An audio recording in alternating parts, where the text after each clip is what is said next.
اس تنگ و تاریک لمبی اور ڈراؤنی سرنگ کے اختتام پر دنیا کی ایک مشہور و معروف شخصیت کی قبر ہے کہ جس کے تابوت سے اس کے دشمنوں نے ہڈیاں نکال کر کتوں اور بھیڑیوں کے آگے ڈال دیں کہ بر مزارے ماں غریباں نئے چراغے نئے گلے نئے پرے پروانہ سوزت نئے صدائے بلبلے۔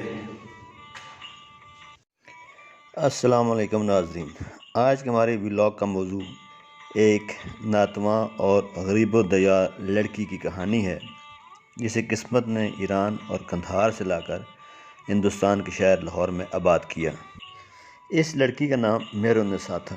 اس کا باپ اور ماں ایران سے بہتر مستقبل کی امید میں لاہور آ کر مغل بادشاہ اکبر کے دربار سے منسلک ہو گئے۔ یہ ماں باپ مرزا غیاث بیگ اور عصمت بیگ تھیں۔ اکبر بادشاہ کے دربار سے ایسے منسلک ہوئے کہ اعتماد الدولہ کا لقب پایا، سپہ سالار کے ساتھ ساتھ دیگر عہدوں پر بھی فائز رہا۔ مہرالنساء اپنی خوبصورتی اور حاضر دماغی میں لاجواب تھی، لیکن بادشاہ اکبر کو ایک آنکھ نہ بھاتی تھی، اس لیے اس نے 17 سال کی عمر میں ہی اس کی شادی 1594 میں ایک شخص علی قلی خان سے کر دی۔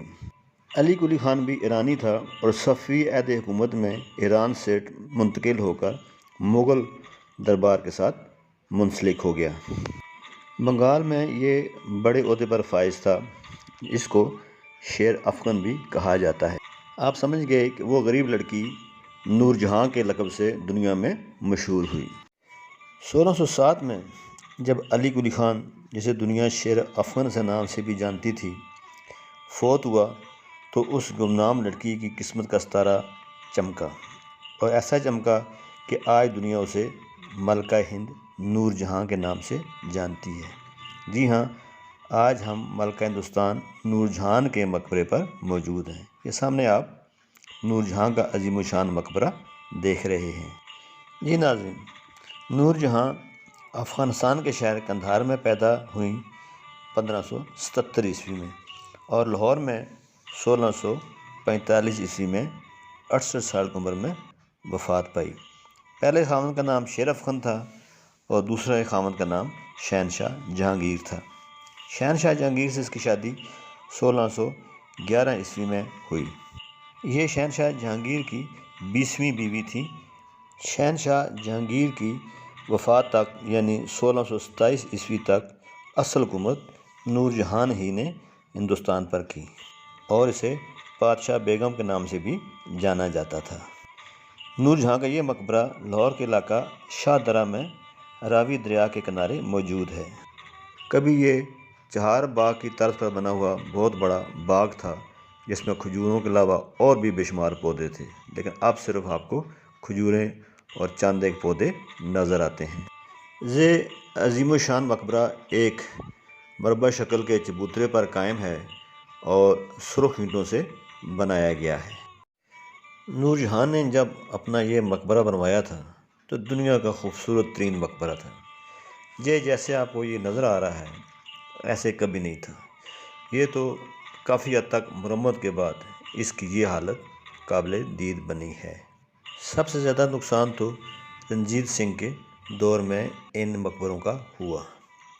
آپ یہ قبر دیکھیں تو تعویذ ہیں، ایک بائیں طرف آپ دیکھ رہے ہیں نور جہاں کا ہے اور دائیں طرف اس کی بیٹی لاڈلی بیگم کا ہے، جو شیر افغن سے اس کی بیٹی تھی۔ یہ مقبرہ انتہائی بری حالت میں رنجیت سنگھ کے دور میں ہوا۔ تمام چیزیں اکھاڑ لی گئیں اور زمین تک کھود دی گئی۔ انگریزوں کے دور میں کوئی خاص توجہ نہیں دی گئی۔ یہ قبریں جو آپ دیکھ رہے ہیں یہ 1912 میں حکیم اجمل دہلوی نے بنوائیں اور مقبرہ بھی دوبارہ تعمیر کروایا۔ یہ اب تختی جو دیکھ رہے ہیں یہ اسی دور میں نصب کی گئی تھی۔ نور جہاں نہ صرف حسن و جمال میں بے نظیر تھی، وہ بہت اعلیٰ قسم کی شاعرہ بھی تھیں، شکار کے فن سے بھی بہت واقف تھیں اور فن حرب کے ساتھ ساتھ لوگوں کو بھی بہت اچھی طرح سے پیش آتی تھی۔ گھوڑ سواری میں بھی ماہر تھی اور شطرنج کے کھیل کو بھی خوب جانتی تھی۔ اس کا ایک واقعہ بہت مشہور ہے کہ اس نے ہاتھی کے اوپر سے 4 شیروں کو شکار کیا۔ یہ مقبرہ کافی حد تک مرمت کے دور سے گزر چکا ہے، لیکن آپ گنبد کو اوپر سے دیکھیں تو ابھی تک اس میں کچھ نہ کچھ کام باقی ہے۔ آئیے ناظرین، آپ کو نیچے سرنگ سے گزارتے ہوئے تہہ خانے تک لے کر جاتے ہیں، جہاں کہا جاتا ہے کہ کبھی نور جہاں اور اس کی لاڈلی بیٹی کی قبریں تھیں۔ یہاں روشنی کا تو کوئی بندوبست نہیں ہے، آپ اپنے ساتھ موم بتی، ٹارچ یا موبائل کی روشنی سے ہی لے کر جا سکتے ہیں۔ یہ ایک تنگ و تاریک سرنگ ہے جو سیدھے ایک چھوٹے محرابی راستے سے گزرنے کے بعد قبروں تک لے کر جاتی ہے۔ یہ چھوٹا محرابی راستہ اس لیے رکھا گیا تھا کہ جو بھی اس مقبرے تک یا قبروں تک آئے تو جھک کر آئے، یہ نور جہاں کی خواہش تھی۔ یہ آپ دیکھ رہے ہیں 4 پلر سے لگے ہوئے ہیں اور چاروں طرف زنجیر لگائی گئی ہے۔ اس زنجیر کے اندر دونوں قبروں کے نشانات پائے جاتے ہیں۔ راجہ رنجیت سنگھ کے دور میں جب یہ قبروں کے تابوت جو اوپر چھت سے نیچے لٹکائے گئے تھے، ان میں دونوں ماں بیٹی یعنی نور جہاں اور لاڈلی بیگم کو ہیرے جواہرات سونے چاندی سے لاد کر تابوتوں میں بند کیا گیا تھا۔ رنجیت سنگھ نے پہلے تو ان تابوتوں کو ان کے اندر موجود قیمتی چیزوں کو لوٹا، اس کے بعد ان کو دفن کرنے کے بجائے ان کی ہڈیاں باہر کتوں کو اور بھیڑیوں کو ڈال دیں۔ آپ دیکھیں کہ اب صرف 4 چھوٹے پلر اور زنجیر کے اندر ان کی قبروں کے بقایا جات کے نشانات ہی موجود ہیں۔ اصل قبریں یہاں نہیں ہیں، نہ ان کے ہڈیوں کے بقایا جات یہاں موجود ہیں۔ آپ دیکھیں کہ اس کے اندر مشرق، مغرب، شمال اور جنوب میں 4 روشن دان موجود ہیں۔ نور جہاں کہا کرتی تھی کہ میرے قبر کو صبح جب روشنی نکلے تو پہلی کرن میرا دیدار کرے اور شام کے وقت جب سورج غروب ہو تو جاتے ہوئے سورج بھی مجھے سلامی دے کر جائے۔ اب واپس جانے کے لیے وہی محرابی راستہ ہے، تنگ و تاریک سرنگ ہے۔ تو آئیے خواتین و حضرات واپس چلتے ہیں، اس تنگ سرنگ سے باہر نکلتے ہیں۔ باہر دیکھیں کہ دائیں بائیں 2 کہا جاتا ہے کہ جو سرنگیں تھیں، ایک جو جاتی تھی مغرب کی طرف وہ ہرن مزار تک جاتی تھی اور دوسری سرنگ جہانگیر کے مقبرے تک اور ادھر سے شاہی قلعے تک جاتی تھی۔ سرنگوں کے نشانات تھے جو آج کل بند کر دی گئی ہیں۔ آئیے ناظرین، اب ہم اس تہہ خانے سے باہر چلتے ہیں۔ یہ آپ دیکھ رہے ہیں کہ وہی سیڑھیاں ہیں جن سے ہم اس تہہ خانے میں آئے تھے۔ یہ بہت بڑے چبوترے کے اوپر بہت خوبصورت پتھروں سے ایک مربع شکل کا اور اندر محرابوں والا بہت بڑا مقبرہ ہے، جس کے بالکل درمیان میں قبروں کی تعویذ ہیں۔ یہ ہندوستان کی ملکہ نور جہاں، جس کا اصل نام تو مہر النساء تھا، جہاں اس نے شہنشاہ جہانگیر کو قابو کیا ہوا تھا، وہاں ہندوستان کے سارے راجوں مہاراجوں کو بھی اس نے اپنے قابو میں رکھا ہوا تھا۔ اس کے ساتھ ساتھ یہ ایک بہت بڑی شاعرہ تھی۔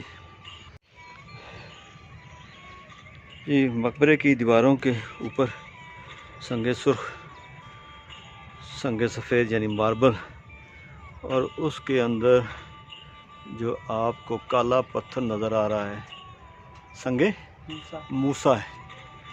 بہت خوبصورت کام ہوا ہوا ہے۔ یہ ساتھ ساتھ مرمت کے مراحل سے بھی گزر رہا ہے، لیکن زیادہ تر کام وہی پرانا ہے۔ اس مقبرے کو سب سے زیادہ نقصان رنجیت سنگھ کے دور میں اور انگریزوں کے دور کے بعد 1988 کے سیلاب نے پہنچایا۔ 1955 کے سیلاب میں بھی بہت نقصان ہوا۔ مغلیہ سلطنت بے شک دنیا کی عظیم سلطنتوں میں سے تھی۔ مغلوں نے 350 سال سے بھی ہندوستان پر حکومت کی۔ ملکہ برطانیہ سے بھی زیادہ اختیار رکھنے والی ملکہ ہندوستان نور جہاں اب اس جگہ محو خواب ہے۔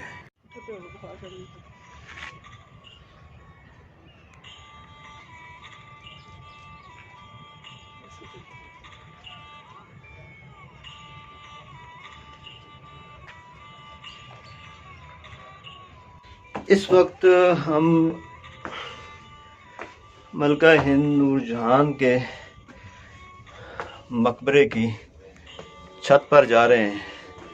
سیڑھیاں تو کافی حد تک بہتر ہیں، لیکن مرمت کا کام بھی ان کو درکار ہے۔ مقبرے کی چھت پر کبھی چاروں کناروں پر اسی طرح کے مینار تھے جیسے جہانگیر کے مقبرے پر تھے، لیکن وقت کے ساتھ ساتھ یہ سارے کے سارے ختم ہو گئے ہیں۔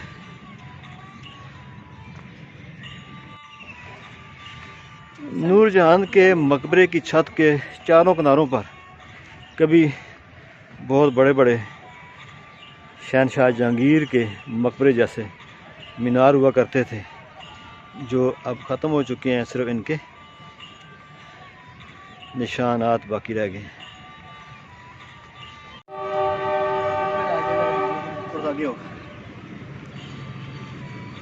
یہ خواتین و حضرات، اس وقت میں ملکہ ہند نور جہاں کے مقبرے کی چھت پر بیٹھا ہوں۔ یہ سیڑھیاں اور یہ پیچھے جو ابھار آپ کو چوکور قسم کو نظر آ رہا ہے، یہ اس کی قبروں کے اوپر ایک گنبد ہے۔ کہا جاتا ہے کہ اس چبوترے پر نور جہاں کے فوت ہونے سے پہلے رقص و سرور کی محفلیں بھی سجا کرتی تھیں۔ نور جہاں کا ایک اور زندگی کا واقعہ جس میں اسے شکست کھانی پڑی، حالانکہ اس نے بڑی حکمت سے یہ فیصلہ کیا تھا۔ اس نے اپنی بیٹی لاڈلی بیگم کی شادی جہانگیر کے بیٹے شہریار سے کر دی اور اپنے بھائی آصف خان کی بیٹی ممتاز محل کی شادی خرم شہزادے کے ساتھ کر دی۔ ان دونوں شادیوں سے اس کا مقصد یہ تھا کہ دونوں طرف اگر شہزادہ خرم بھی بادشاہ بنے یا شہرشار بادشاہ بنے تو اسی کی ہاتھ میں حکومت رہے۔ لیکن جہانگیر کے مرنے کے بعد شہزادہ خرم کو آصف جاں نے سپورٹ کیا اور اس کی مدد سے شہریار شہزادے کو قتل کر دیا گیا اور حکومت شہزادہ خرم کی ملی، جس نے شاہ جہاں کے لقب سے اپنی حکومت شروع کی۔ یہاں پر نور جہاں کو شہزادہ خرم نے نظر بند کر دیا اور اس کی آزادی سلب کر لی۔ یہ باغ جو آپ دیکھ رہے ہیں یہ بہت بڑے رقبے پر موجود تھا۔ چار باغ یا چہار باغ کی ایک بہت بڑی مثال تھا۔ پانی کے فوارے اور چھوٹے چشمے آبشاریں یہاں پر بہائی جاتی تھیں۔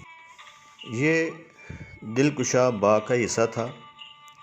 آصف جاں سرائے اکبری اور جہانگیر کے مقبرے تک یہ سارا مقبرہ اور باغ پھیلا ہوا تھا۔ یہ آپ جو درخت دیکھ رہے ہیں کھجوروں کے، اور اس طرح سے بہت بڑے پھلدار اور پھولدار درخت ہوا کرتے تھے، لیکن جب برٹش دور میں ملکہ نور جہاں اور آصف جاہ کے مقبرے کے درمیان بہت بڑا علاقہ ریلوے لائن بچھانے کے لیے اس کام کے لیے وقف کر دیا گیا۔ اب یہ جو آپ دیکھ رہے ہیں موجودہ حکومتیں زمین واگزار کروا کے پارک نما باغ بنا رہے ہیں تاکہ سیاحوں کو آنے میں دلچسپی ہو سکے۔ ناظرین، آپ یہ دیکھ رہے ہیں کہ مقبرے کے ساتھ ہی ٹرین گوجرانوالہ کی طرف سے لاہور کی طرف گامزن ہے۔ اس کی آواز سنیں اور اس کا شور سنیں۔ یہی وہ علاقہ ہے جس نے آصف خان اور نور جہاں کے مقبرے کو الگ کر دیا، اور یہ انگریزوں کے دور میں ہوا جب ریل کی پٹری بچھائی گئی۔ آواز تو بہت بھلی لگ رہی ہے، کیا نور جہاں کو بھی پسند ہوگی؟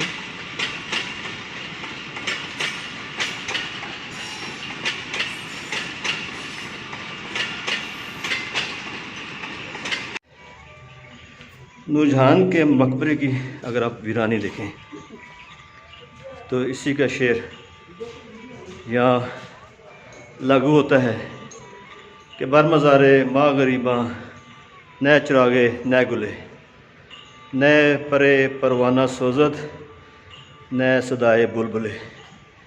قبر پر ویرانی ہے، نہ کوئی پھول ہیں، نہ کوئی دیا جلتا ہے، اور ایک وقت تھا کہ ہندوستان کی یہ بے تاج بادشاہ کہلاتی تھی۔ جہانگیر کے دور میں ساری حکومت ملکہ نور جہان نے ہندوستان پر کی، جبکہ جہانگیر شہنشاہ برائے نام شہنشاہ رہ گیا تھا۔ معزز ناظرین، اگر آپ کو میری یہ ویڈیو پسند آئے تو برائے کرم لائک، شیئر اور سبسکرائب کر دیں۔